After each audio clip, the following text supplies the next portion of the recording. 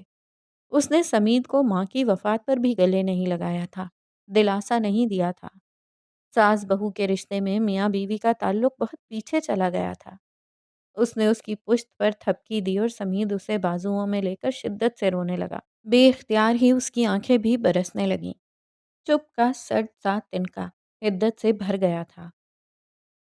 سمید کے چند جملے اس کی سوچ کو ایک نئی سمت دے گئے تھے۔ اسے کئی منظر یاد آئے جب وہ تنہا ہی دلشاد بیگم کو اسپتال لے کر جاتا تھا۔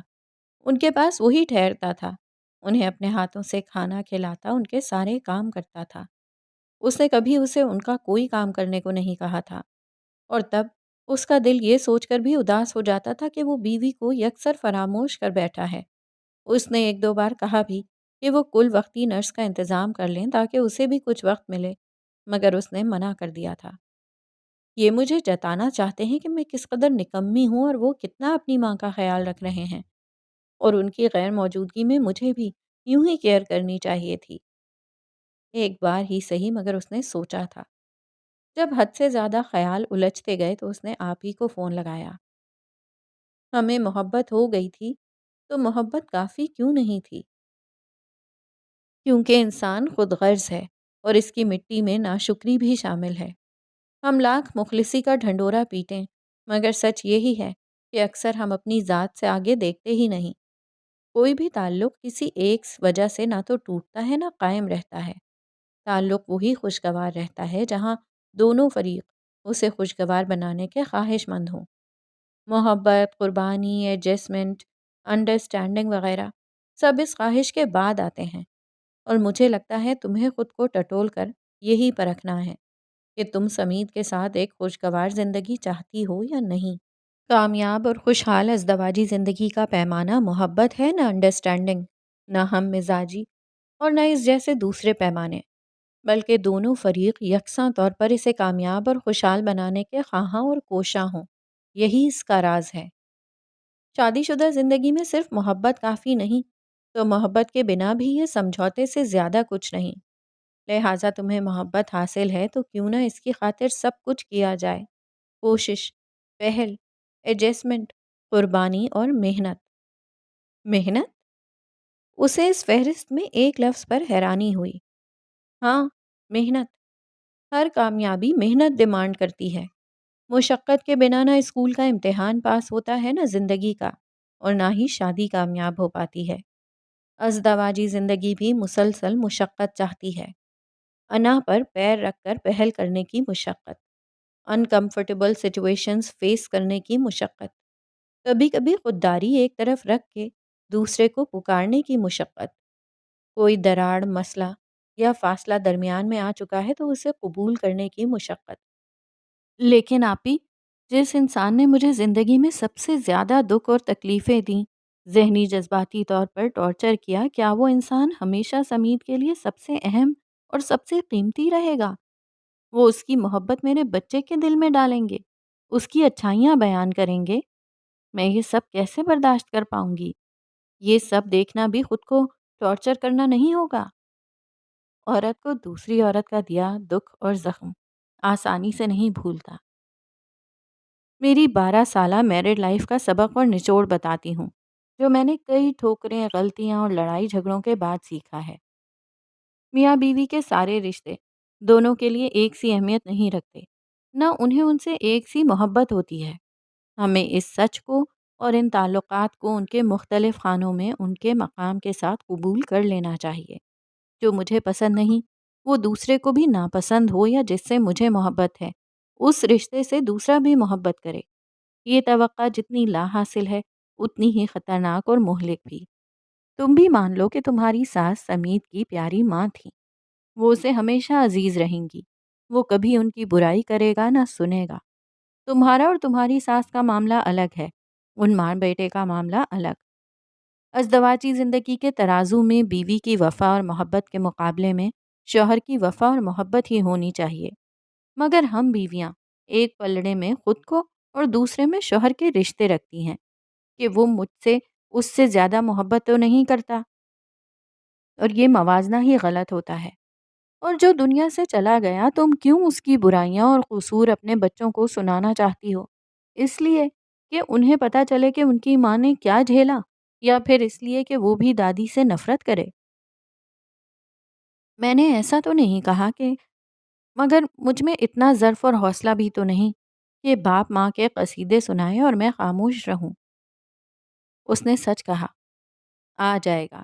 اپنے سکون کے لیے، اپنی اولاد اور اپنی میرڈ لائف کے لیے سوچو گی تو تمہیں خود میں ظرف اور حوصلہ سب ملے گا۔ اور تم نے سمیت کو بتایا یا نہیں؟ نہیں، یہ ایسی بات نہیں ہے کہ سمیت کو لا علم رکھا جائے۔ ہو سکتا ہے آپس میں بات ہو تو تم دونوں کے خیالات میں تبدیلی آ جائے۔ تنہا اولاد پالنا آسان نہیں ہوتا، دنیا میں بہت سنگل مدرز ہوتی ہیں آپ ہی، اس نے یاد دلایا۔ Single mother? تمہاری ساس بھی سنگل مدر تھی۔ اکلوتی اولاد کو تنہا پالنے اور اپنے خود مختار ہونے کا بوجھ تھا یا زوم؟ اس طرز زندگی کا سائیڈ افیکٹ کہ ان کا مزاج اور رویہ تمہارے ساتھ اتنا برا اور غلط رہا؟ یہ میرا اندازہ ہی ہے جو سراسر غلط بھی ہو سکتا ہے، لیکن میں چاہتی ہوں تم اس نہج پر بھی غور کرو۔ آپ ہی کی بات اسے اچھی نہیں لگی تھی۔ میں کبھی بھی اپنی ساس جیسی نہیں ہو سکتی، ان کے ہاتھوں ان کی وجہ سے اس حال کو پہنچنے کے بعد تو قطعی نہیں۔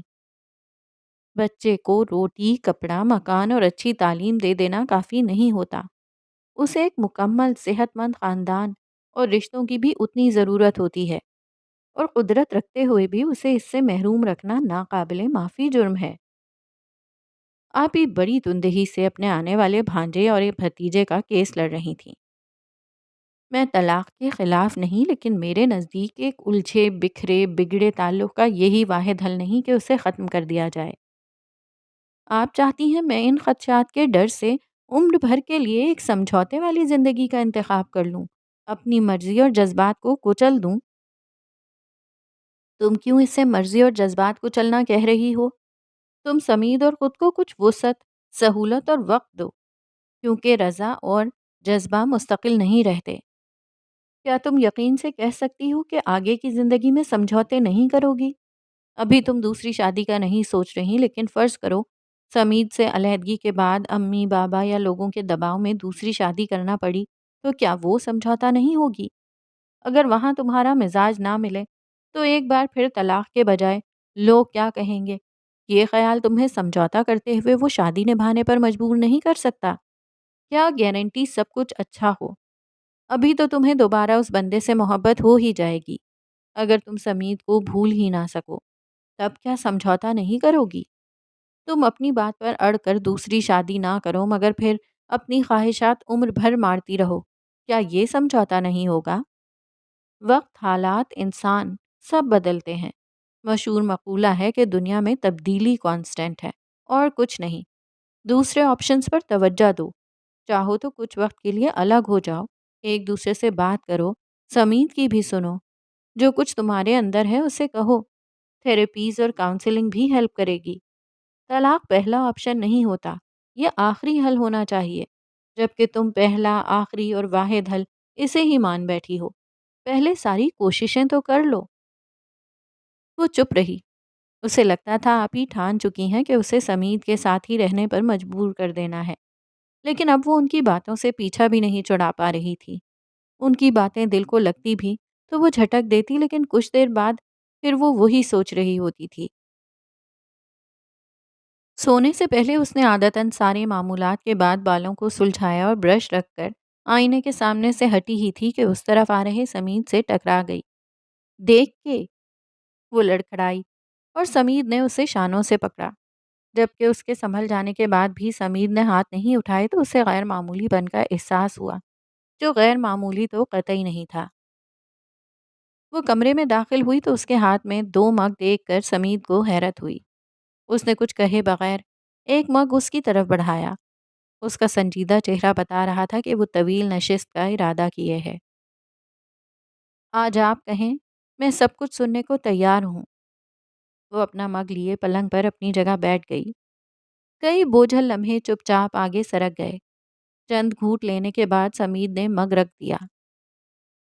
امی نے کئی لڑکیاں ریجیکٹ کرنے کے بعد تمہیں خود پسند کیا تھا۔ وہ شادی کی تیاریوں کے دوران بھی بے پناہ خوش تھیں، شادی کے بعد بھی۔ لیکن پھر تمہارے ساتھ ان کا رویہ بدلتا گیا، اور یہ جتنا شدید شوق میرے لیے تھا، اتنا کسی کے لیے نہیں ہو سکتا۔ اس سچویشن کو کیسے ہینڈل کروں، یہ سوچنا تو دور، میرا دل و ذہن انہیں اس روپ میں قبول کرنے کو تیار نہیں تھے۔ میری زندگی کا مرکز و محور وہ تھیں، ہر انداز، ہر صورت میں قابل ستائش، میرا فخر، میرا غرور۔ میں نے کبھی ان کے ساتھ اونچی آواز میں بات نہیں کی تھی، تو اچانک ایک دن ان کی بہو کے سامنے یہ کیسے کہتا کہ امی آپ غلط ہیں؟ وہ میرے لیے جس اونچی مسند پر تھی، وہاں سر جھکا کر ہی بات ہو سکتی تھی۔ مجھے اتنا تو اندازہ ہو گیا تھا کہ تم سمجھدار اور میچور ہو، تمیز، لحاظ، رسپیکٹ تمہارے مزاج کا حصہ ہے۔ ایسے میں امی چاہتی تھیں کہ میں آنکھ بند کر کے ان کی ہر بات پر ایمان لے آؤں جو وہ تمہارے متعلق کہتی ہیں۔ جب میں کہتا کہ یہ ان کا وہم اور غلط فہمی ہے، تو وہ ناراض ہونے لگتیں، جو پہلے کبھی نہیں ہوتا تھا۔ ان کو خفا دیکھنا، خفا کرنا میرے لیے بالکل نئی بات تھی، لہٰذا میں نے تمہاری طرفداری کرنا چھوڑ دی۔ وہ میری سب سے اچھی دوست تھیں، میں ان سے ہر بات کر لیا کرتا تھا، اور اب میرے پاس تمہاری باتیں زیادہ تھیں جو وہ سننا نہیں چاہتی تھیں۔ میری ان سے گفتگو کم ہوتی گئی تو ان کی شکایتیں بڑھ گئیں۔ یقین کرو، میرے لیے عجیب صورتحال تھی کہ نہ تم سے دل کی بات کر پاتا تھا، نہ امی سے کر سکتا تھا۔ تمہارا نہیں پتا، مگر اول دن سے تم نے میرے دل میں جگہ بنا لی تھی۔ میں جو اب تک کھل کر جیتا آ رہا تھا، زندگی کے اس اہم موڑ پر سب سے خاص انسان کے ساتھ مجھے زمانے بھر کا احتیاط کرنا پڑ رہا تھا۔ امی جتنی ایگریسو ہوتی گئیں، میں اتنا الجھتا گیا۔ میرے پاس بہت رشتے نہیں تھے، مجھے مختلف مزاج کے افراد کے ساتھ رہنے اور پیش آنے کا تجربہ نہیں تھا۔ میرے محدود تعلقات نے تجربات بھی محدود رکھے تھے۔ میں تمہیں اپنی کشمکش سے دور رکھنا چاہتا تھا۔ میں نے اپنی طرف سے پوری کوشش کی کہ تمہارے ساتھ میں کوئی زیادتی نہ کروں، میری طرف سے کوئی ناانصافی نہ ہو، تمہیں تکلیف نہ ہو۔ لیکن اندازہ نہیں تھا، تمہارے آگے امی کا غلط رویہ میری ساری کوششوں کو زیرو کر دیتا ہے۔ میں نے اپنے طور پر امی اور تمہارے ساتھ انصاف کی کوشش کی۔ مجھے لگتا تھا تم میری پوزیشن سمجھو گی، ہمارے بیچ اتنی انڈرسٹینڈنگ تو تھی کہ تم میرے خلوص اور محبت پر شک نہ کرتی، لیکن یہ میری غلط فہمی تھی۔ وہ ساکت اسے سن رہی تھی۔ شادی کے بعد ایک دم نیا ماحول، نیا گھر صرف اس کا امتحان نہیں تھا۔ وہ ایک نئے گھر میں اور نئے ماحول میں آ کر حیران تھی، تو یہ صورتحال سمید کے لیے بھی اتنی ہی تعجب خیز اور نئی تھی۔ وہ اپنا گھر اور اپنا ماحول چھوڑ کر نئی جگہ آئی تھی، تو اس کی آمد نے سمید کے گھر کا ماحول بھی بدل دیا تھا۔ اس کی موجودگی میں جو ہو رہا تھا وہ اس کے لیے بھی اتنا ہی نیا تھا جتنا اس کے لیے۔ اس نے ساس پہلی بار دیکھی اور جھیلی تھی، تو سمید بھی پہلی بار ہی اپنی ماں کو ساس کے روپ میں دیکھ اور جھیل رہا تھا۔ اس کا سسرال کا پہلا تجربہ تھا، تو سمید کا گھر بھی پہلی بار سسرال بنا تھا۔ وہ اپنے طور سے دو افراد کی توقعات میں اعتدال رکھنے کی کوشش کر رہا تھا۔ اب تک اسے لگتا تھا صرف اس نے سہا ہے، اس کے ساتھ زیادتی ہوئی ہے۔ جذباتی طور پر صرف اسے غضب پہنچا کہ وہ اپنا سب کچھ چھوڑ کر نئے گھر، نئے لوگ، نئی صورتحال سے دوچار تھی۔ مگر انہی سب سے تو سمید بھی گزر رہا تھا۔ اس وقت اسے احساس ہوا کہ اس نے کبھی خود سے ہٹ کر سوچا نہیں تھا۔ اسے سمید سے بس شکایتیں تھیں، اسے اس کی غلطیاں نظر آتی تھیں اور ماں سے حد درجہ محبت۔ اس نے ہمیشہ ہر موقع پر یہ سوچا کہ ابھی سمید کو یہ کہنا اور کرنا چاہیے تھا، سمید نے ایسا نہیں کیا، ویسا نہیں کہا، لیکن اس نے کبھی یہ نہیں سوچا تھا کہ سمید نے ایسا کیوں کیا۔ اس کی ایک ہی وجہ تو نہیں تھی۔ اس نے بھی سمید کے لیے اس وقت کیا کہا اور کیا کیا تھا، اس نے پہلی بار سوچا۔ جب امی نے بچے کو ایشو بنایا اور دوسری شادی کا شوشہ چھوڑا، تو مجھے ان کی تمہارے لیے ناپسندیدگی کی شدت نے دہلا دیا۔ دوسری شادی کا میں سوچ بھی نہیں سکتا تھا۔ میں ان سے جو کہتا، جو کرتا قسم، لیکن تمہیں، تمہارے علاوہ میں کسی اور کا تصور بھی نہیں کرنا چاہتا تھا، نہ تب نہ اب۔ میں سوچ سوچ کر پاگل ہونے کو تھا کہ تمہیں خود پسند کرنے کے بعد اب امی ایسی کیوں ہو گئی ہیں۔ میں نے انہیں کاؤنسلنگ کے لیے منانے کی بھی کوشش کی تھی، مگر تم جانتی ہو ان کی مرضی کے بغیر ان سے کچھ بھی کروانا ناممکن تھا۔ ان کی تنہا اور مصروف پچھلی زندگی کی وجہ سے ان کی کچھ نفسیات میں سمجھتا تھا، مگر اس کا کوئی حل نہیں تھا میرے پاس۔ جس کے پاس تھا وہ وہاں جانے کے لیے راضی نہیں تھی۔ جب جاپان جانے کا چانس ملا تو میں نے سوچا یہ کوشش بھی کر لی جائے کہ میں درمیان سے نکل جاؤں۔ مجھے یہ بھی غلط فہمی تھی کہ میری غیر موجودگی میں شاید تم دونوں کا تعلق بہتر ہو جائے۔ میں درمیان سے نکل جاؤں تو تم ایک دوسرے کی اچھائیاں دیکھ سکو، لیکن یہ میری زندگی کا سب سے غلط فیصلہ ثابت ہوا۔ وہ چپ ہو گیا۔ اگر اب بھی وہ یہ سب نہ کہتا تو قسم اس کی مشکلات اور کیفیات سے بے خبر ہی رہتی۔ اس کی سب سے بڑی شکایت تھی کہ اسے جس طرح اس کے لیے اور اس کے ساتھ کھڑا ہونا چاہیے وہ ویسے کھڑا نہیں ہوا تھا۔ ہر بیوی کے من کی مراد یہی ہوتی ہے کہ شوہر اس کا ساتھ دے، اس کی خاطر سب سے لڑ جائے، ہر کسی کے سامنے ڈٹ جائے۔ یہ ایسی ناجائز خواہش بھی نہیں، لیکن اس تمنا میں وہ اکثر شوہر کی مجبوری، حکمت، لحاظ سب نظر انداز کر کے شوہر کی گھر والوں کے لیے محبت اور نرمی ہی دیکھتی ہے، اور ان سب سے اجتماعی طور پر متنفر ہونے لگتی ہے۔ اس نے بھی یہی کیا تھا۔ ساری تعلیم، شعور، کشادہ ذہنی اور آزاد خیالی کے باوجود وہ روایتی بیوی ثابت ہوئی تھی۔ ایک بار بھی سمیت کے نظریے سے صورتحال پر توجہ دیتی تو شاید سمیت کے چپ رہنے کا اتنا ملال نہ ہوتا۔ اسے یاد آیا سمیت نے کبھی تنہائی میں بھی اپنی جھنجھلاہٹ یا غصہ اس پر نہیں نکالا تھا۔ وہ بس خاموش ہو جاتا تھا، جو اسے بہت دکھی کرتا تھا کہ وہ آگے آ کر اس کا حال کیوں نہیں پوچھتا، دلاسا تسلی بھی نہیں دیتا۔ اسے اس کی فکر نہیں کہ دلشاد کی باتیں اسے کس قدر زخمی کرتی ہیں۔ وہ پوچھتا بھی نہیں تھا، جبکہ وہ خود بھی سمیت کے ساتھ یہی کر رہی تھی۔ آگے بڑھ کر اس نے بھی سمیت سے کچھ نہیں پوچھا تھا۔ اس نے کیوں نہیں سوچا کہ ماں کا رویہ اسے بھی تکلیف پہنچاتا ہوگا، وہ اس لیے اس پر بات نہیں کرتا۔ اس کی خاموشی کی وجہ ماں سے محبت ہے، بیوی سے محبت میں کمی نہیں۔ اسے لگا دونوں کی خاموشی ہی سب سے بڑی مجرم تھی۔ آپ نے کبھی مجھ سے کچھ کہا کیوں نہیں؟ کیا کہتا؟ اس نے دلگیر تبسم کے ساتھ اسے دیکھا۔ کیسے اپنی ماں کی شکایت کرتا، ان کے رویے سے مجھے کتنی تکلیف ہو رہی ہے کیسے بتاتا۔ وہ جو بھی کر رہی تھی میں دیکھ رہا تھا، پھر بھی میں تمہارے منہ سے اپنی ماں کی برائی سننا نہیں چاہتا تھا۔ تم میری پوزیشن تو سمجھو، مجھے دنیا میں جس سے سب سے زیادہ محبت تھی، دن بدن تمہارے دل میں اس کے لیے نفرت بڑھ رہی تھی اور میں کچھ نہیں کر پا رہا تھا۔ قسم نادم ہو گئی کہ اس نے ایک بار بھی سمجھنے کی کوشش نہیں کی تھی کہ اس ماحول میں سمیت پر کیا گزر رہی ہے۔ اس کی سوچ اپنے ساتھ ہو رہی زیادتی اور ظلم سے آگے گئی ہی نہیں تھی۔ اب میں سوچتا ہوں کہ میں یہ کر سکتا تھا، وہ کر سکتا تھا۔ کئی آئیڈیاز دماغ میں آتے ہیں اور شاید عمر بھر آتے رہیں گے۔ میں پچھتاتا رہوں گا کہ ایسا کرنا چاہیے تھا، ویسا کر لیتا تو سب ٹھیک ہو جاتا۔ مگر یقین کرو، اس وقت میں اپنے طور پر وہی کر رہا تھا جو مجھے مناسب اور درست لگ رہا تھا۔ بے شک میں نے غلطیاں کیں، تمہارے ساتھ زیادتی بھی کی، مگر میرے پاس اور کیا راستہ تھا؟ میں امی کو چھوڑ نہیں سکتا تھا نہ تمہیں، تمہارے لیے ان سے لڑائی کر سکتا تھا نہ ان کے لیے تم سے۔ انہیں ان کی غلطیاں، زیادتیاں گنوا کر ان کا دل بھی نہیں دکھانا چاہتا تھا۔ انہوں نے ایک عمر مجھ پر خرچ کی تھی، اپنی ساری خواہشیں، خوشیاں میرے لیے تیاگ دی تھیں، جسے تم نے نہیں دیکھا۔ وہ دلشاد بیگم بہت مخلص، بے غرض اور بہترین ماں تھیں، جسے میں نے دیکھا تھا۔ اس دن جو فضول باتیں میں نے تم سے کہی تھیں وہ ان کی حالت دیکھ کر میری بے بسی اور فرسٹریشن تھی۔ میں اس وقت بھی جانتا تھا کہ امی کی موت یا بیماری میں تمہارا کوئی دوش نہیں، اور یہ بھی کہ اللہ کی مرضی کے بغیر پہلی، دوسری، تیسری کسی شادی کے ذریعے میں انہیں اپنی اولاد کی خوشی نہیں دے سکتا۔ اس کے باوجود میں نے وہ تکلیف دہ باتیں خود اذیتی میں کہی تھیں۔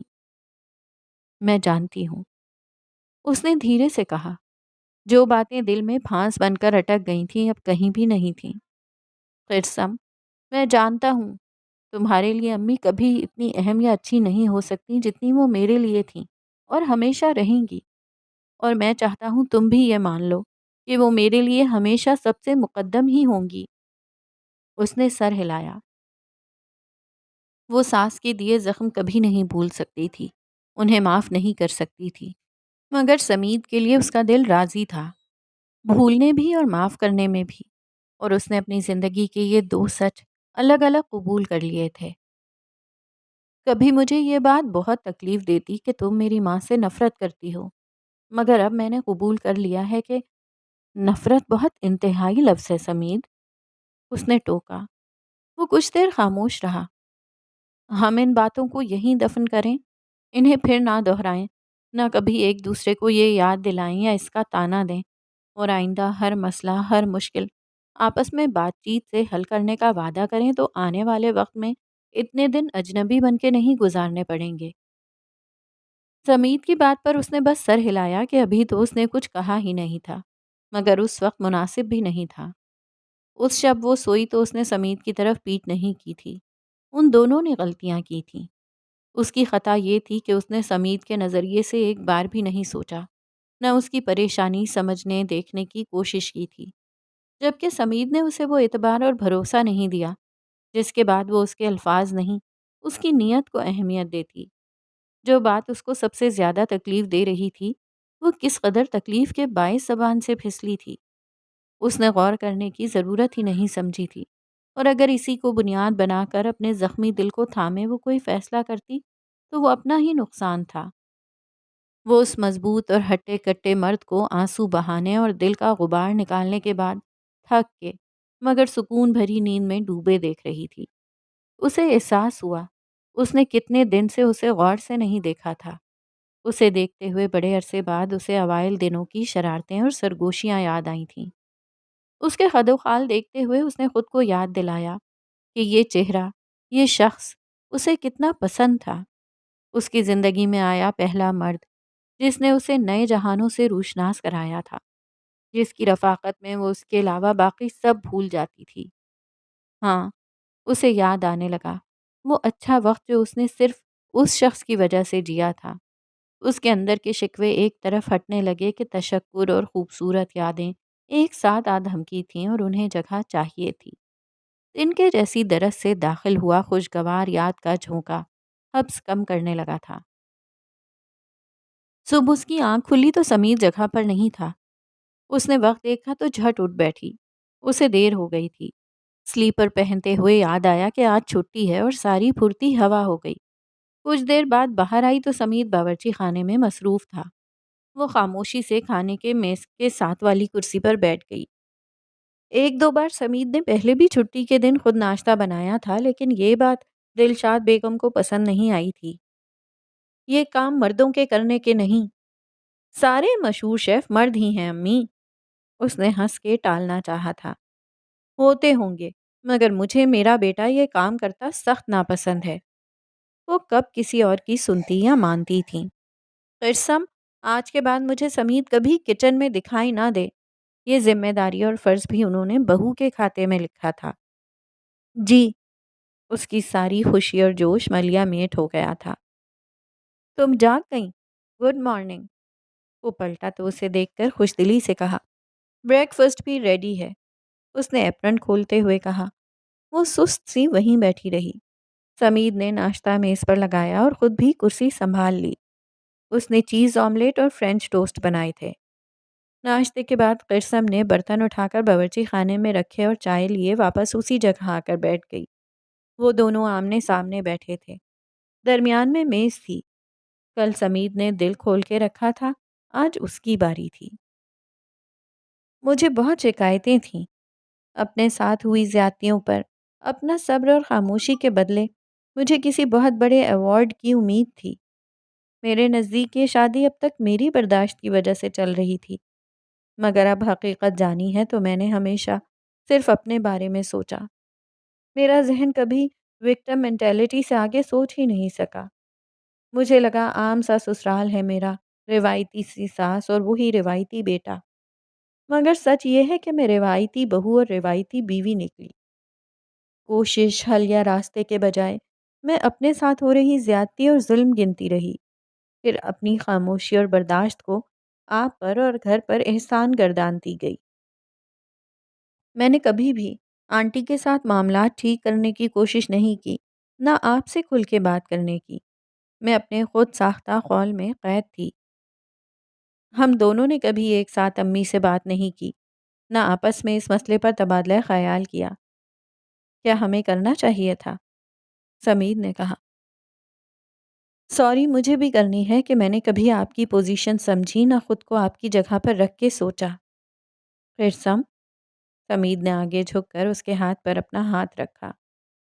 ہم ماضی بھول کر ہو چکی غلطیوں سے سیکھ کر آگے بڑھتے ہیں۔ اب ایک ہی گھر میں مجھ سے یہ اجنبیت صحیح نہیں جاتی، مگر وہ اس سے پہلے سب کہنا چاہتی تھی۔ کچھ دن پہلے بہت سوچنے کے بعد میں نے الگ ہونے کا فیصلہ کیا تھا۔ وہ سر جھکا کر گویا ہوئی۔ قرسم؟ اس کی آواز میں بے یقینی اور دکھ تھا۔ اس کا ہاتھ بے اختیار قرسم کے ہاتھ سے دور ہوا۔ اس کے آنسو گرنے لگے۔ اب بھی تمہارا وہی فیصلہ ہے؟ سمید ہی جانتا تھا کہ وہ کس پلے صراط سے گزر رہا ہے۔ قرسم نے نفی میں سر ہلایا۔ لیکن ایک اور بات بتانی ہے۔ سمید دل تھامے منتظر نگاہوں سے دیکھ رہا تھا، اور جب اس نے وہ نوید سنائی تو کچھ حیران اور بے یقین سا تھا۔ کاش کم سے کم امی یہ خبر سن کے جاتیں۔ پہلا خیال سمید کے دل میں یہی آیا تھا۔ اس نے اسے مبارکباد دی۔ اس کا چہرہ عرصے بعد ایسا کھلا تھا، خوشی اس کے انگ انگ سے پھوٹ رہی تھی۔ تاہم جلد ہی کسی خیال نے اسے یک دم بدل دیا۔ تم نے اس وجہ سے اپنا فیصلہ بدلا ہے؟ نہیں، قرسم نے میز سے ہاتھ اٹھا کے چہرہ صاف کیا۔ میں نے یہ جان لیا ہے کہ میں اتنی مظلوم تھی نہیں، نہ اکیلی، جس نے برداشت کیا، صبر کیا اور سہا۔ اس رشتے کو سنبھالنے، نبھانے اور بگاڑنے میں آپ کا بھی اتنا ہی حصہ ہے جتنا میرا۔ اور وہ ذرا ٹھہری۔ آپ ہی کہتی ہیں شادی وہی خوشحال اور کامیاب ہوتی ہے جہاں دونوں فریق اسے خوشحال اور کامیاب بنانے کے خواہاں اور کوشاں ہوں۔ حلق میں اٹکے آنسوؤں نے آواز بند کر دی۔ اور ہم دونوں ہی یہ چاہتے ہیں۔ مجھے آپ کو چھوڑ کے کہیں نہیں جانا۔ اس نے گزرے 5 سالوں میں اکٹھا ہوئے شکایتوں کے تنکوں کو، اس سے پہلے کہ وہ بدگمانیوں اور جلد بازی کی آگ میں جل کر راکھ ہوتے، نباہ کی خواہش کی ہوا سے اڑا دیا تھا، اور ان کی جگہ اب اس نے امید اور یقین کے تنکے رکھے تھے۔ سمید بے قراری سے کرسی سے کھسک کے اٹھا۔ وہ اس تک پہنچا، تب تک وہ بھی کرسی چھوڑ چکی تھی۔ اس نے دور سے ہی باہیں واں کی تو وہ بھی 2 قدم سہی شتابی سے آگے بڑھی تھی۔ سب سے زیادہ خوش آپ ہی تھیں اور سب سے زیادہ حیران مونا باجی۔ تم نے درست فیصلہ کیا ہے، اور مجھے یقین ہے اب تم جان گئی ہوگی کہ شادی برابری کا کھیل نہیں ہے، بلکہ یہ وقت پڑنے پر دونوں کا 90% دینے کو تیار رہنا ہے، انہوں نے کہا تھا۔ جھکنا آسان نہیں تھا، پھر بھی اس نے پیچھے سے اس کے گلے میں بازو ڈال کے اسے سرپرائز دینے کی کوشش کی تھی۔ میں وہی سوچ رہا تھا، تم اب تک آئی نہیں۔ اس کا بازو پکڑ کے احتیاط سے اسے اپنے ساتھ بٹھاتے ہوئے سمید مسکرایا۔ اس نے مگ سمید کو تھمایا جو لیپ ٹاپ زانو پر رکھے کام کر رہا تھا۔ Thank you. سمید کی آواز میں بہت کچھ پنہا تھا، اور قرسم جانتی تھی یہ شکریہ محض کافی کے لیے نہیں ہے۔ وہ اسے دیکھ کر مسکرائی۔ سمید نے لیپ ٹاپ بند کر کے ایک طرف رکھ دیا۔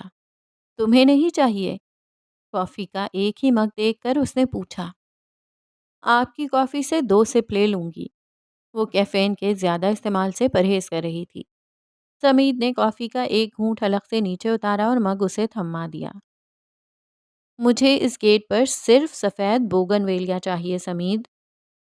اس کا لہجہ ہلکی سی ضد بھری فرمائش والا تھا۔ تمہیں پتہ ہے میں ابھی کیا دیکھ رہا تھا؟ کیا؟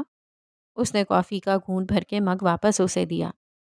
جلد ہی اگلا ٹرانسفر چندی گڑھ ہونے والا ہے۔ سمید نے مگ رکھ کے دوبارہ لیپ ٹاپ روشن کیا۔ یہ وہاں الاٹ ہونے والے بنگلوں کے آپشنز میں سے ایک ہے، اور میں نے کہا ہے مجھے یہی چاہیے۔ اسکرین پر نظر آ رہے مکان کے گیٹ کے اوپر بنی کمان سفید بوگن ویلیا کی پھولوں سے ڈھکی تھی۔ ہاں، کتنا پیارا ہے، تھینک یو۔ اس نے سمید کے شانے پر سر ٹکا کے کہا۔ ہمیں کب جانا ہوگا؟ قرسم نے پوچھا۔ وہ بغور اپنے نئے آشیانے کو دیکھ رہی تھی۔ نیکسٹ منتھ کہہ رہے تھے، لیکن میں نے آگے بڑھا دیا ہے تاکہ ہم 2 نہیں 3 نئے گھر شفٹ ہوں۔ اس نے خوش دلی سے کہا۔ وہ مسکرا دی۔ اگلے چند ہفتوں میں کسی بھی وقت نئی آمد متوقع تھی۔ اور تمہیں پتہ ہے چندی گڑھ میں، اور اب وہاں نئی جگہ، نئے گھر اور نئی شروعات کی باتوں کا آغاز ہو گیا تھا۔ چاندی کی ٹھنڈک میں مدہوش بوگن ویلیا کے رنگ برنگی پھول جلد ان سے دور جانے والے دو مکینوں کے نئے آشیانے کے لیے محو دعا تھے۔